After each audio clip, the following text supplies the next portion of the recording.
നമ്മൾ ഈ അഭിമുഖം നടന്നുകൊണ്ടിരിക്കുമ്പോൾ ഈ സമയത്ത് വരുന്ന രണ്ട് പ്രധാനപ്പെട്ട വാർത്തകൾ, രണ്ട് നേതാക്കളുടെ പ്രതികരണങ്ങളിൽ നിന്ന് വരുന്നത് UDF വിസ്മയകരമായ ഒരു വിപുലീകരണത്തിലേക്ക് കടക്കാൻ പോകുന്നു.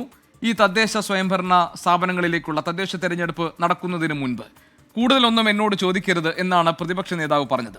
ഇതേ കാര്യം UDF കൺവീനറും പറഞ്ഞിട്ടുണ്ട് മറ്റൊരു അഭിമുഖത്തിൽ. അദ്ദേഹം പറഞ്ഞത് ഇവിടെ നിന്ന് വിട്ടുപോയവരെല്ലാം UDFൽ ഉണ്ടാവുകയും പിന്നീട് വിട്ടുപോയ കേരള കോൺഗ്രസ് മാണി വിഭാഗം അടക്കമുള്ളവർക്ക്, വേണമെങ്കിൽ CPI അടക്കമുള്ളവർക്ക് തിരികെ മുന്നണിയിലേക്ക് വരാനുള്ള അവസരം ഉണ്ടാകുമെന്നാണ്. മുന്നണി വിപുലീകരണം സംബന്ധിച്ച് ഉള്ള ആലോചനകൾ സജീവമായിട്ടുണ്ടോ?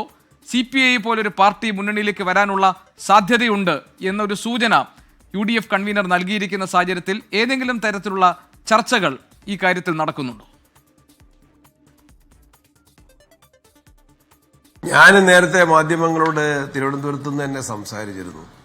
UDFന്റെ മുന്നണി വിപുലീകരണം ഒന്നാം ഘട്ടത്തിൽ UDFന്റെ ജനകീയ അടിത്തറയുടെ വിപുലീകരണമാണ്.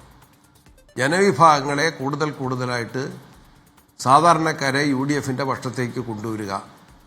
അതാണിപ്പോൾ നിലമ്പൂരിൽ കണ്ടത്. കർഷകരെയും സാധാരണക്കാരെയും തൊഴിലാളികളെയും പാവപ്പെട്ടവരെയും UDFന്റെ പക്ഷത്തേക്ക് കൊണ്ടുവരിക. ഈ ഗവൺമെന്റിന്റെ 9 വർഷക്കാലത്തെ പിണറായി ഭരണത്തിന്റെ ദുഷ്ചെയ്തികളെ എതിർക്കുന്ന ആളുകൾ, സർക്കാർ ജീവനക്കാരുൾപ്പെടെ അതിനെ എതിർക്കുന്ന ആളുകൾ UDFന്റെ പക്ഷത്തേക്ക് കൊണ്ടുവരിക. അങ്ങനെ UDFന്റെ ജനകീയ അടിത്തറ വർദ്ധിപ്പിക്കുമ്പോൾ സ്വാഭാവികമായിട്ടും മറ്റ് പാർട്ടികൾക്കോ വ്യക്തികൾക്കോ പ്രസ്ഥാനങ്ങൾക്കോ ഒക്കെ തന്നെ UDFലേക്ക് വരാനുള്ള സാഹചര്യം ഉണ്ടാക്കും. അത്തരത്തിലുള്ള വിപുലീകരണമാണ് പ്രതിപക്ഷ നേതാവും UDF കൺവീനറും ഉദ്ദേശിച്ചതെന്ന് മനസ്സിലാക്കുന്നു.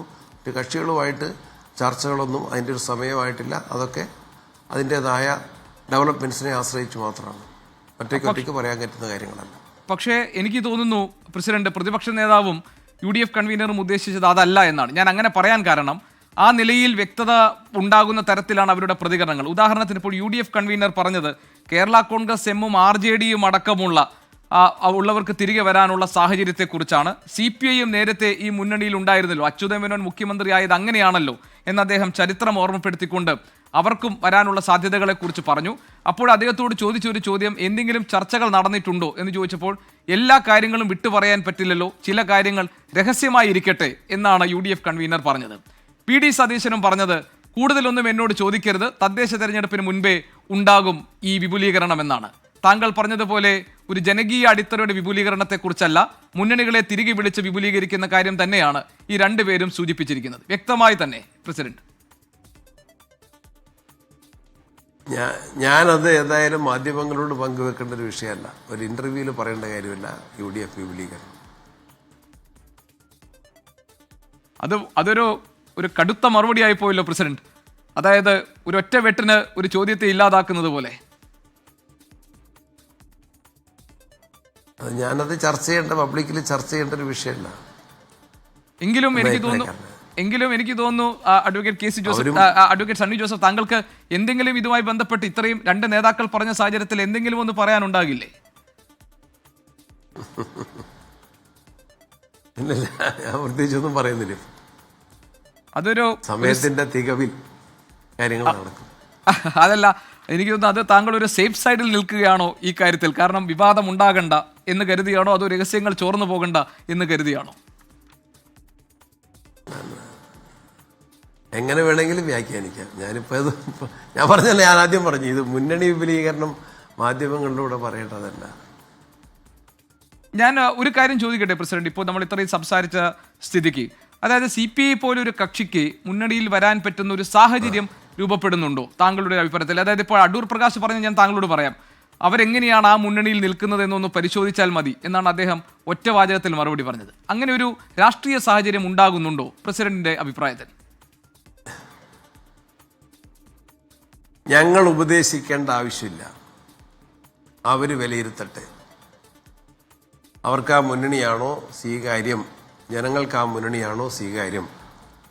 അവരുടെ മുൻപിൽ ഉപതെരഞ്ഞെടുപ്പ് ഫലങ്ങളുണ്ട്, പാർലമെന്റ് ഇലക്ഷൻ്റെ ഫലമുണ്ട്. ഇപ്പം നിലമ്പൂർ മാത്രമല്ല, പാലക്കാടുണ്ട്, ചേലക്കരയുണ്ട്, പുതുപ്പള്ളിയുണ്ട്, തൃക്കാക്കരയുണ്ട്, വയനാട് ബൈ ഇലക്ഷനുണ്ട്. എല്ലാം അവരുടെ മുമ്പിലുണ്ട്. അവർ പരിശോധിക്കട്ടെ. ഞങ്ങളിപ്പോൾ അവരെ ഉപദേശിക്കാൻ മാത്രം ആവശ്യമില്ല, ഉപദേശിക്കേണ്ട ആവശ്യമില്ല. They can take their own decision. അത് മനസ്സിലാകുന്നു പ്രസിഡന്റ്. അതായത് ഞാൻ ചോദിച്ചത്, താങ്കളെപ്പോലെ ഒരു മുതിർന്ന വളരെ സീസൺഡ് ആയിട്ടുള്ള ഒരു രാഷ്ട്രീയ നേതാവിന്, KPCC അധ്യക്ഷന് നിലവിൽ അതിന് പാകമായ ഒരു രാഷ്ട്രീയ സാഹചര്യം ഉണ്ടോ എന്ന് വിലയിരുത്താൻ കഴിയുമല്ലോ. ഇല്ല, it is up to them to decide. It is up to them to discuss. അവർ പരിശോധിക്കട്ടെ. അതായത് ഇപ്പോഴും പ്രസിഡന്റ് ഇതിന് ഈ വരികൾക്കിടയിലൂടെ നൽകുന്ന സൂചന UDFന്റെ അടിത്തറ വിപുലീകരിക്കാനുള്ള നീക്കങ്ങളുണ്ട് എന്ന് തന്നെയാണ്. ഇപ്പോൾ താങ്കളുടെ ചിരിയിൽ നിന്ന്, താങ്കളുടെ ഇപ്പോൾ മാധ്യമങ്ങളുടെ ഭാഷയിൽ പറഞ്ഞ താങ്കളുടെ ശരീരഭാഷയിൽ നിന്ന് അതൊക്കെ പുറത്തേക്ക് വരുന്നുണ്ട്. പക്ഷെ താങ്കൾ മറ്റു കൂടുതൽ കാര്യങ്ങളൊന്നും വിട്ടുപറയാൻ തയ്യാറാകുന്നില്ല എന്ന് ഞാൻ മനസ്സിലാക്കുന്നു. അപ്പോൾ ഞാൻ ചോദിക്കുന്നത് പ്രസിഡന്റ്, ആര് വന്നാലും സ്വീകരിക്കാൻ പാകത്തിലാണ് ഇപ്പോൾ UDF നിൽക്കുന്നത്. അങ്ങനെ പറഞ്ഞാൽ താങ്കൾ അംഗീകരിക്കുമോ? ജനവിഭാഗങ്ങളുടെ പിന്തുണയാണ്. കക്ഷികളുടെ പിന്തുണയും വ്യക്തികളുടെ പിന്തുണയും ഞങ്ങൾ ആലോചിച്ച് തീരുമാനിക്കും. അതിനൊന്നും സമയം തിരക്കില്ല, ഈ കാര്യത്തിലൊന്നും തിരക്കില്ല. ഒരു തെരഞ്ഞെടുപ്പിന്റെ ഫലത്തിന്റെ അടിസ്ഥാനത്തിൽ പെട്ടെന്ന് തിരക്ക് പിടിച്ച തീരുമാനങ്ങൾ ഒരു കാര്യത്തിൽ എടുക്കേണ്ട ആവശ്യമില്ല. സാവകാശത്തിൽ സമചിത്തതയോടെ ഉചിതമായ തീരുമാനം തക്ക സമയത്ത് എടുക്കാൻ മാത്രം ഞങ്ങൾക്ക് സാധിക്കും. അതിനുള്ള കൂട്ടായ ചർച്ചകളാണ് ആവശ്യം. പ്രസിഡന്റ് എപ്പോഴും പറയുന്നൊരു കാര്യമാണ്, ഒന്നിനും നിങ്ങൾ തിടുക്കം കൂട്ടേണ്ടതില്ല, തിരക്ക് കൂട്ടേണ്ടതില്ല എന്ന്. അത് പറയുമ്പോൾ പ്രസിഡന്റിന്റെ പറഞ്ഞൊരു വാചകം ഞാൻ പറയാം. വ്യക്തികളോടും പ്രസ്ഥാനങ്ങളോടുമുള്ള സമീപനം അത് നിലപാടിനെ അടിസ്ഥാനമാക്കിയായിരിക്കും എന്നതാണ്. ആ പ്രസിഡന്റിന്റെ ആ വാചകം ഒന്ന് വിശദീകരിക്കാമോ? അത് തന്നെ, അവർ UDFനോട് എടുക്കുന്ന നിലപാട്, പൊതുസമൂഹത്തിലെ പ്രശ്നങ്ങളോട് എടുക്കുന്ന നിലപാട്, ആ നിലപാടുകളുടെ അടിസ്ഥാനത്തിൽ തന്നെയായിരിക്കും ഓരോരുത്തരെ സ്വീകരിക്കുക. അല്ലെങ്കിൽ അവരെ സ്വീകരിക്കണോ വേണ്ടിയോ എന്ന് ആലോചിക്കുക. നിലപാടുകൾ പ്രധാനപ്പെട്ടതാണല്ലോ, സമീപനം പ്രധാനപ്പെട്ടതാണല്ലോ, ഇഷ്യൂ ബേസ്ഡ് ആയിരിക്കും. പറഞ്ഞു. അല്ല, അങ്ങനെയാണെങ്കിൽ പ്രസിഡന്റ്, ഈ PV അൻവർ സ്വീകരിച്ച സമീപനം ശരിയായ ഒന്നായിരുന്നില്ല. ഇപ്പൊ പിണറായി സത്തിനെതിരെ, ഈ സർക്കാരിനെതിരെ, ആ സർക്കാരിനകത്ത് നടക്കുന്ന ചില കൊള്ളരുതായ്മകൾ എന്ന് PV അൻവർ പറഞ്ഞ ചില കാര്യങ്ങൾക്കെതിരെ നിലപാട് സ്വീകരിച്ചിരുന്നല്ലോ. മാത്രമല്ല UDFന്റെ സ്ഥാനാർത്ഥിയെ എതിർത്തതിനും PV അൻവർ ഒരു ന്യായം പറഞ്ഞിരുന്നു. കാരണം മലയോര കർഷകരുടെ പ്രശ്നങ്ങൾ വളരെ സജീവമായി ഉയർന്നു വരുന്ന, തനിക്ക് വളരെ പരിചിതമായ ഒരു മണ്ഡലത്തിൽ ജോയിയെ പോലൊരാളായിരിക്കും സ്ഥാനാർത്ഥിയാകാൻ നല്ലത് എന്ന് ആ മണ്ഡലത്തെ അറിയുന്ന ആളെന്ന നിലയിൽ പറഞ്ഞതാണ് എന്നൊരു വിശദീകരണം നൽകിയിരുന്നു. പക്ഷെ അതൊന്നും UDFന് സ്വീകാര്യമായില്ലല്ലോ.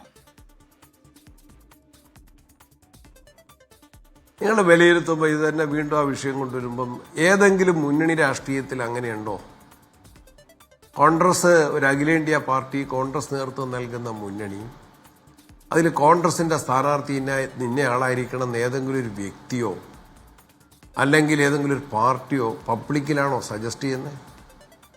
എന്നിട്ട് സ്ഥാനാർത്ഥിയെ പ്രഖ്യാപിച്ചതിന് ശേഷം പബ്ലിക്കിലാണോ പ്രഖ്യാപിച്ച സ്ഥാനാർത്ഥിയെ കുറ്റപ്പെടുത്തുക?